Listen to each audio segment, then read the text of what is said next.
बिस्मिल्लाहिर्रहमानिर्रहीम। अस्सलाम वालेकुम प्यारे दोस्तों, मेरे अज़ीज़ दोस्तों, आज का ये वीडियो सूरह अल बकरा के बारे में है। सूरह बकरा कुरान पाक की सबसे बड़ी सूरा है। इसमें 286 आयत है और ये सूरह अल फातिहा के बाद कुरान में दूसरी सूरा है। इस सूरे से हमें कई फ़ायदे और इनाम है जो अल्लाह ताला इसके पढ़ने वाले को अता करता है।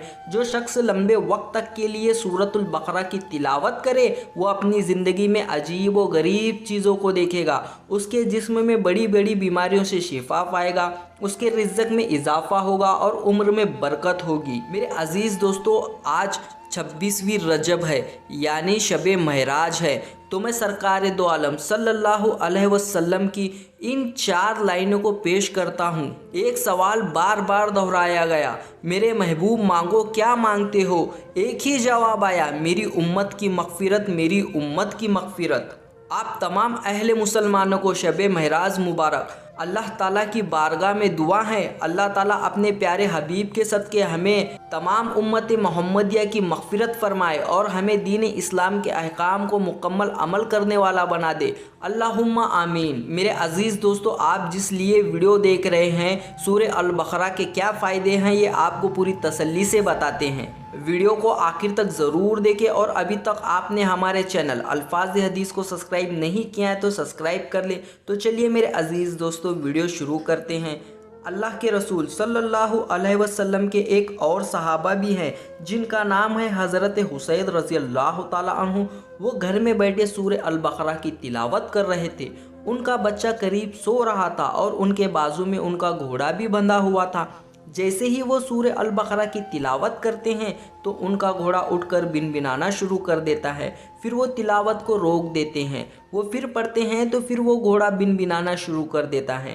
तो फिर उनका खौफ लायक हुआ कि घोड़ा मेरे बच्चे को नुकसान ना पहुंचा दे। फिर उन्होंने तिलावत सूरह अल बकरा को रोक दिया और खामोश होकर बैठ गए। आसमान की तरफ देखा तो एक नूरानी हाल था जो उनको दिखाई दिए जा रहा था। उनको बहुत सी रोशनियां भी दिखाई दी जा रही थी। ये मंजर रात का था। जब सुबह को सरकार दो आलम सल्लल्लाहु अलैहि वसल्लम की खिदमत में पेश हुए तो अपनी सारी कैफियत को बयान कर दिया और अर्ज़ करने लगे, हुजूर मैं इस तरह पढ़ता था और जैसे ही तिलावत शुरू करता सूरह अल बकरा की, मेरे बाजू में जो घोड़ा था तो वो खुशी से उछलने लगता और फिर मैं रुक जाता और फिर मैं फिर पढ़ता तो वो खुशी से उछलने लग जाता। एक अजीब कैफियत थी कि मैं पढ़ना चाहता था मगर फिर मैं रुक गया कि कहीं वो मेरे बच्चे को नुकसान न पहुंचा दे। तो फिर मैंने आसमान की तरफ देखा तो बहुत सी रोशनियां मुझे दिखाई दिए।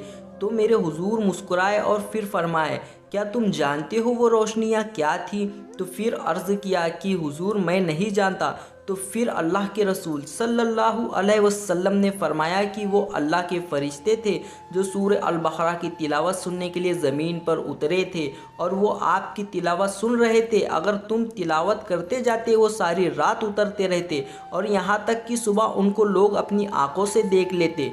तो फरमाया कि वो अल्लाह के फ़रिश्ते थे, सूरह अल बकरा की तिलावत सुनने के लिए जमा हो रहे थे। सूरह अल बकरा की खूबसूरत और बाबरकत आयत हैं जिनको हमें ज़रूर याद करना चाहिए। एक हदीस मुबारक के अंदर अल्लाह के रसूल सल्लल्लाहु अलैहि वसल्लम ने इरशाद फरमाया, सूरह अल बकरा की पहली 5 आयत और आखिरी 2 आयत इसको कम से कम हमें ज़रूर याद कर ले तो इसकी जो बरकत है वो नसीब होती है। सूरह अल बकरा के अंदर एक आयत आयतल कुर्सी है जो कि इतनी बरकत की है कि हुजूर सल्लल्लाहु अलैहि वसल्लम ने फरमाया कि ये डायरेक्ट अर्श के नीचे से नाजिल की गई है। ये इतनी बरकत वाली आयतल कुर्सी है जो कि सूरह अल बकरा में मौजूद है। तो बरकतों का एक ख़जाना है जो अहले ईमान को अता किया गया है। दुनिया का उसूल ये है कि हर शख्स मेहनत के बाद, तालीम और परसगाह में पढ़ने के बाद किसी मनसब में बैठता है। कभी ऐसा नहीं हुआ कि डॉक्टर का बेटा बगैर पढ़े डॉक्टर हो, आपके शहर के बहुत बड़े डॉक्टर हो और उनका बेटा ये कह दे कि मेरा बाप बहुत बड़ा डॉक्टर है शहर का, लिहाजा मुझे भी डॉक्टर मानो। तो आप कभी उससे मेडिसिन लेने नहीं जाएंगे। आप कहेंगे कि बेटा आपका एहतराम करते हैं लेकिन आप डॉक्टर नहीं हैं तो आपसे मेडिसिन कैसे ले सकते हैं? तो इसका ये मतलब नहीं कि आपके बाप बहुत बड़े डॉक्टर थे, आप भी डॉक्टर हो, आप पढ़े होंगे, आपके पास बाकायदा मेडिकल कॉलेज की डिग्री हो तो हम में भी आपको कबूल करने में कोई हिचकिचाहट नहीं होगी। कभी ऐसा नहीं हुआ कि इंजीनियर बगैर पढ़े इंजीनियर हो जाए। कभी ऐसा नहीं हुआ कि आपके शहर के बहुत बड़े हाफिज़ कुरान हो और वो 30 साल से बगैर गलती के कुरान पाक की तिलावत कर रहे हों और उनका बेटा ये कह दे मेरा बाप इतना बड़ा हाफिज़ कुरान था, आप मुझे भी उसी दर का हाफिज़ मान लो, तो आप कहेंगे कि ये कौन सी बात हो गई है। तो मेरे कहने का मतलब ये है मेरे अज़ीज़ दोस्तों कि जब डॉक्टर का बेटा बगैर पढ़े डॉक्टर नहीं हो जाता, इंजीनियर का बेटा बगैर पढ़े इंजीनियर नहीं हो जाता, हाफिज़ कुरान का बेटा बगैर पढ़े हाफिज़ नहीं होता, तो मेरे अज़ीज़ दोस्तों हमको हमारी ज़िंदगी से ज़्यादा हमारा ईमान है। तो इस ईमान के लिए हमें और हमारी आने वाली तमाम नस्लों को इल्म का सबक देना बहुत ज़रूरी है।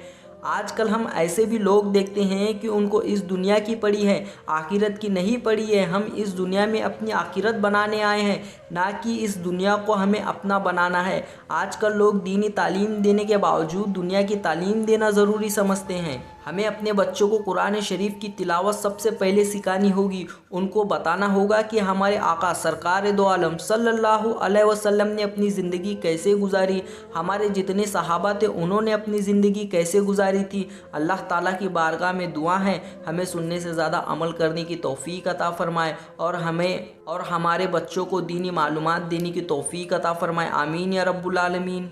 प्यारे दोस्तों, उम्मीद करते हैं आपको आज की हमारी ये वीडियो ज़रूर पसंद आई होगी। वीडियो को दिल से एक लाइक करें और ज़्यादा से ज़्यादा सवाब की नीयत से शेयर करें। इस वीडियो के बारे में आपकी क्या राय है कमेंट सेक्शन में अपनी राय का इजहार ज़रूर करें और रोज़ाना इसी तरह वीडियो के लिए हमारे चैनल अल्फाज हदीस को ज़रूर सब्सक्राइब करें।